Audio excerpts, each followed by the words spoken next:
સુરત જિલ્લામાં પાણીની ટાંકી પડી જવાની ઘટનાને લઈ હવે તપાસ વધુ ઘેરાઈ છે। ટેકનિકલ ખામીઓ બાદ હવે આર્થિક ગેરરીતિઓની દિશામાં પણ સુરત ગ્રામ્ય પોલીસ એક્શન મોડમાં આવી છે। માંડવી ટાંકી કૌભાંડની તપાસ કરતી એસઆઈટીએ હવે નાણાકીય પાસાઓ પર ફોકસ વધાર્યો છે। માંડવી ખાતે જે ઘટના બનેલી અને એમાં ગુનો દાખલ કરી અને આરોપીઓની ધરપકડ કરવામાં આવેલી। નામદાર કોર્ટમાંથી આરોપીઓના 5 દિવસના રિમાન્ડ મળે। આ રિમાન્ડ દરમિયાન ઘણી બધી અગત્યની બાબતો ધ્યાને આવેલી અને હાલ તપાસમાં અમે જે સરસ રીતે આગળ વધી રહ્યા છીએ। અમારા ડીવાયએસપી વનાર તપાસ કરી રહ્યા છે અને એમની સાથે અન્ય પણ અધિકારીઓની એક ટીમ અમે મદદમાં આપેલી છે અને તમામ મુદ્દાઓ પર તપાસ થઈ રહી છે।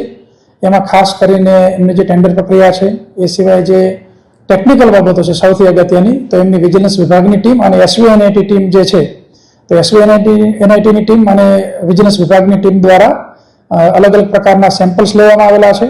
પોલીસ ડિપાર્ટમેન્ટ દ્વારા અલગ અલગ પ્રકારના સેમ્પલ્સ લેવામાં આવેલા છે અને એમના લેબ ટેસ્ટિંગ રિપોર્ટ જ્યારે આવશે ત્યારે આની અંદર વધારે આગળ વધી શકાશે। એ સિવાય જે નાણાકીય બાબતો છે કે કેટલા પેમેન્ટ થયા, ટેન્ડર જે છે એની ઘણી બધી વિગતો છે નાણાકીય।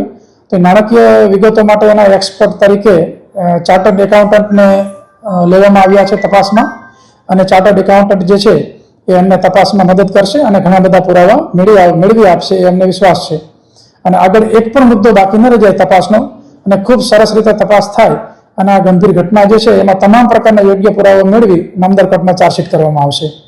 આ જે આખી કંપની હતી એને અન્ય ઝોનમાં પણ કે સાઉથ ઝોન સહિત પાસે 13 ટાંકીઓ બનાવી છે તો એમાં પણ કઈ શંકાને કારણે કોઈ તપાસ થાય? હા, અન્ય કઈ જગ્યાએ અમને કોન્ટ્રાક્ટ મળેલા છે એ તો ચોક્કસ વિગત જે તે વિભાગ જે છે એ આપી શકે કારણ કે હાલ અમારું જે મેઇન કોન્સન્ટ્રેશન છે એ આ જે ઘટના બની એની અંદર શું ગુનાહિત કૃત્ય છે એને લગતા અગત્યના પુરાવા અને એની જે તપાસ જે છે એકદમ સાયન્ટિફિક ઢબે થાય એ અમારી પ્રાથમિકતા છે। સાહેબ, સીએ જે છે એ કોન્ટ્રાક્ટરો સાથે સંકળાયેલા તમામ નાણાકીય વ્યવહારો, બેંક ડિટેલ્સ ને ટેન્ડર પ્રક્રિયા જીવનભર તપાસ કરશે પછી એમાં કોઈ તપાસમાં આવે તો આના કલમ ઉમેરીને પણ કઈ આગળ થઈ શકે? હા, એટલે જે ટેન્ડર છે ટેન્ડર તો કુલ કેટલાનું હતું, કેટલા તબક્કે કેટલા પેમેન્ટ થવાના હતા, કયા કયા બેંક એકાઉન્ટ્સ છે એ તમામ બાબતો જે છે એ ખૂબ ડિટેલમાં ચકાસવામાં આવશે અને એની માટે જે છે સીએ હાયર કરવામાં આવ્યા છે।